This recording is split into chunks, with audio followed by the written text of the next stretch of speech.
एक शंखचूर्ण नाम का राक्षस था। वह शंखचूर्ण नाम के राक्षस की पत्नी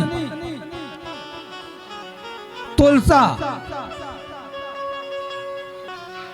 देवी थी। और तुलसा देवी शंखचूर्ण नाम के जो राक्षस की जो पत्नी तुलसा थी, वो बहुत पतिव्रता नारी थी, बहुत पतिव्रता नारी साहब। और शंखचूर्ण नाम का राक्षस बड़ा उत्पाती। सारे देवता आए शिव जी के पास, कहा प्रभु कुछ करो, राक्षस का संहार करो। भगवान शिव ने कहा उसका संहार नहीं होगा, क्योंकि जब तक शंखचूर्ण को हम नहीं मार सकते, जब तक उसकी पत्नी तुलसा का सतत्व नहीं डगमगाएगा, क्योंकि पतिव्रता नारी है। और जब तक पतिव्रता नारी का सतत्व नहीं डगमगाएगा, तब तक हम शंखचूर्ण का वध नहीं कर सकते। तो विष्णु को, नारायण को भेजा गया कि तुम जाओ और जाकर के शंखचूर्ण का रूप बना करके तुलसा के सतत्व को नष्ट करो। और शिव ने कहा मैं संहार करूंगा। यहां शंखचूर्ण और शिव का युद्ध होता रहा।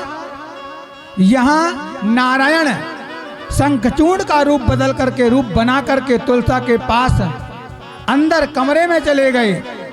और जैसे सतत्व डगमगाया, वैसे भगवान शिव ने शंखचूर्ण राक्षस का वध किया। और जैसे वध हुआ तो शंखचूर्ण का जो मस्तक था वो आकर के तुलसा की गोद में गिरा। और जब तुलसा की गोद में आकर के गिरा तो तुलसा ने, एक तो सामने उनके नारायण वेश बदल कर खड़े थे शंखचूर्ण का रूप बना करके, दूसरा शंखचूर्ण का मस्तक आकर के गिरा। तो मस्तक हाथ में लिया तुलसा ने, और तुलसा ने कहा सच बताओ तुम कौन हो? जब मेरे पति का मस्तक मेरे हाथ में है तो तुम कौन हो? उसी समय साक्षात नारायण अपने असली स्वरूप में आ गई। और जब नारायण अपने असली स्वरूप में आए, नारायण ने कहा तुलसा मैं नारायण हूँ, तेरा सत्य नष्ट करने के लिए आया था।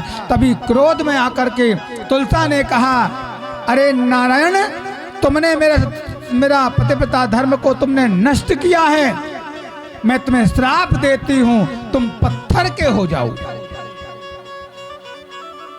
और हाँ, तुमने मेरे कमरे में शयन किया है, मेरे कमरे में थे, इसलिए मैं पानी के रूप में परिणत हो रही हूँ। और वही तुलसा गंडकी नदी के रूप में परिणत हो गई। और तुलसा ने कहा तुम मेरे साथ में, मेरे कमरे के साथ में कमरे में थे, इसलिए मेरे जल से ही तुम्हारी उत्पत्ति होगी।